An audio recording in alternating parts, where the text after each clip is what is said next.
Welcome back. The Ministry of Health and Wellness is expected to begin facilitating research aimed at controlling mosquito-borne diseases in St. Lucia.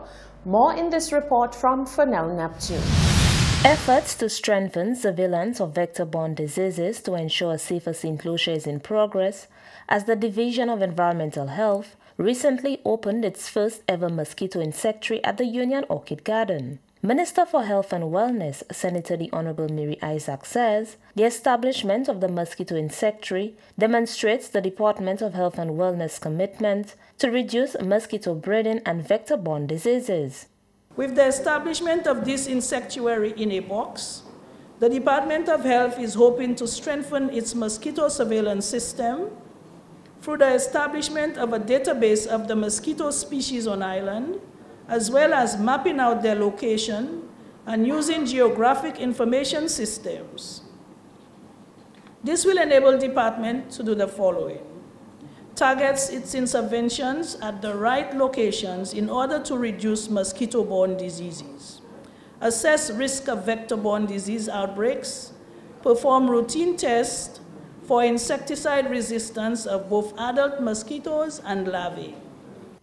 The mosquito insectary was made possible through the financial support of the Pan American Health Organization, PAHO. PAHO Country Program Specialist for St. Lucia, Tessa Stroud, says her organization remains committed to working with the Department of Health and Wellness to protect St. Lucians from vector-borne diseases. PAHO has provided support to St. Lucia over the years in strengthening the capacity of vector control programs through the provision of training. This insectary in a box is a crucial part of the infrastructure necessary to achieve the objectives. With further strengthening of St. Lucia's capacity to undertake surveillance, prevention and control activities towards preventing outbreaks of vector-borne diseases in the future. Chief Environmental Health Officer Parker Ragnanan says the mosquito insectary is an effective tool as it will assist in the development of strategies in vector control management.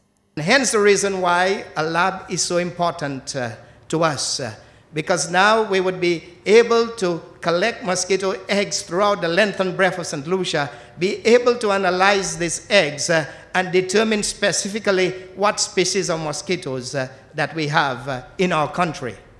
This is critical because in order for us to respond to mosquito-borne diseases, we need to understand what mosquito species that are transmitting the disease. The new mosquito insectary will allow officers within the vector control unit to collect data on the species of mosquitoes and also with determining the best insecticides for killing the mosquitoes.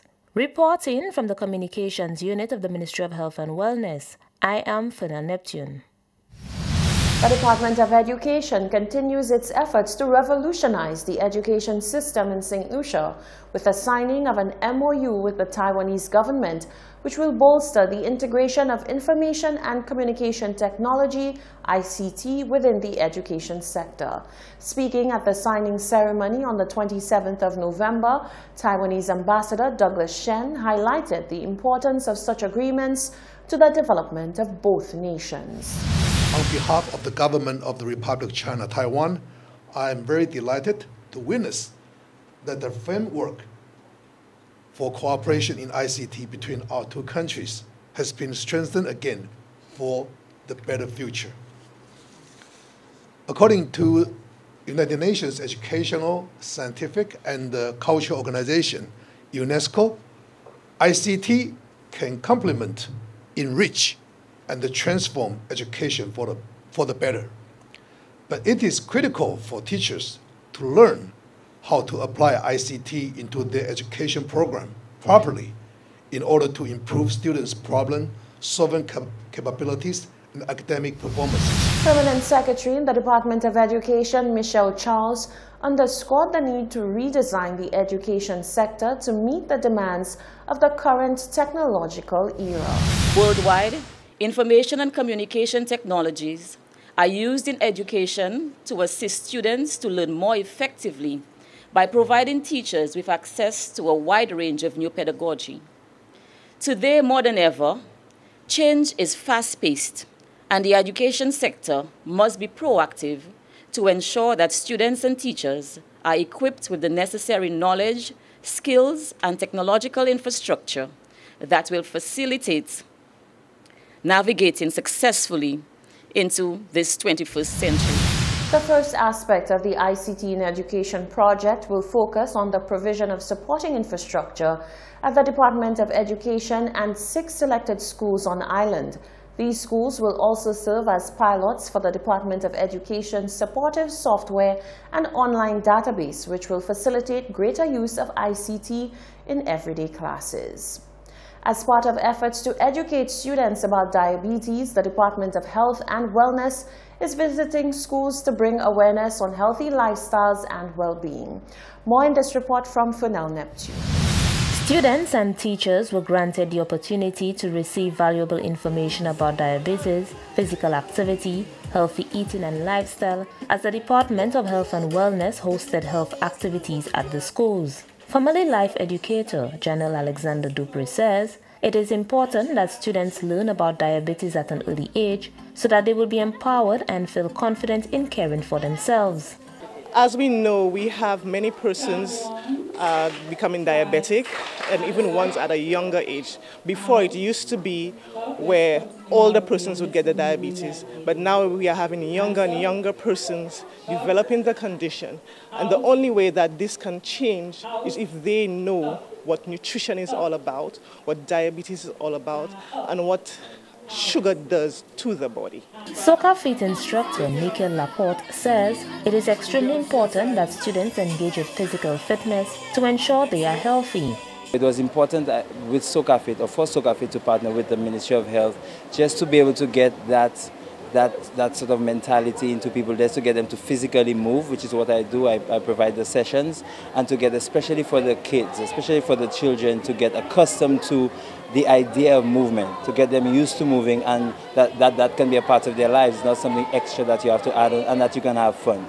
So you get into the movement, you get used to it, it's healthy for you, it's part of your lifestyle, and something you can enjoy doing. So hopefully they can carry that into their more formative years. Nutrition Officer Shalon Edward applauded the initiative and says it is necessary that they are proactive in ensuring that students eat healthy.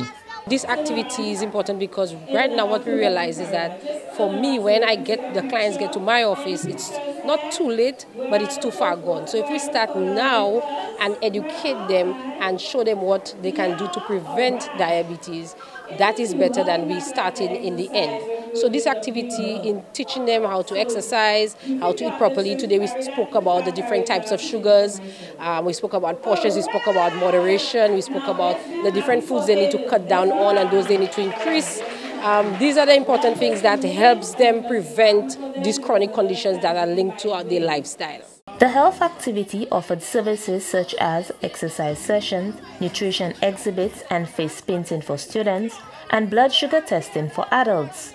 Reporting from the Communications Unit of the Ministry of Health and Wellness, I am Funel Neptune.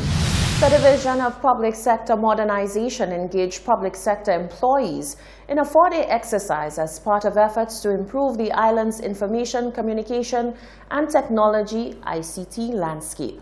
More in this report from Julita Peter. Close to 80 public sector officers comprising ICT professionals, permanent secretaries, deputy permanent secretaries, and other heads of departments converged at the Coco Palm Hotel from the 25th to the 28th of November to review the 2013-2018 National ICT Policy and Sectoral Strategy. Addressing participants, Permanent Secretary in the Department of the Public Service, Ms. Peggy Ann Sudat, said while ICT is not a panacea, it undoubtedly provides a collection of critical tools necessary to drive St. Lucia's development agenda. Over the last few months, we witnessed government's agenda to use ICT to transform goods and services in the public sector with significant initiatives such as e-filing and e-payment of taxes. A few months ago, we launched the VitalWare system at the Civil Status Registry, and only a few days ago, we witnessed the unveiling of the DigiGov project, which will impact 154 services over 13 agencies over a 3-year period. we are working assiduously with the consultants, Crimson Logic, in achieving this significant milestone.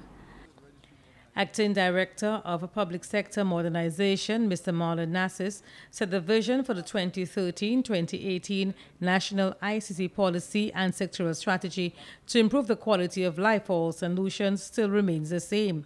The strategy focuses on some key areas such as education, health, business infrastructure, community development and social services, agriculture, national security, government, and tourism. So moving forward, where are we going? Why do we need to do our refresh at this point? I think the Master of Ceremonies alluded to that earlier, but we need to provide direction on transformation of St. Lucia's ICT potential into real tangible benefits for the people, to provide the appropriate institutional, regulatory, where is the legal environments, so that persons have the protection that is required so that they could have the confidence in moving into this digital age. And then looking at those outcomes. One of the proposals is to have a 15-year development roadmap that we can all follow through. And obviously over time, every 5 years, you do some sort of a review to make sure that you reevaluate yourself to ensure that everything is, you're moving in the right direction. According to NASIS, very critical to the ICT development roadmap is its ability to show how ICT can cut across all sectors for national development. He added that while St. Lucia has been making some strides in ICT, the pace is not quick enough for what is required for digital transformation to take place.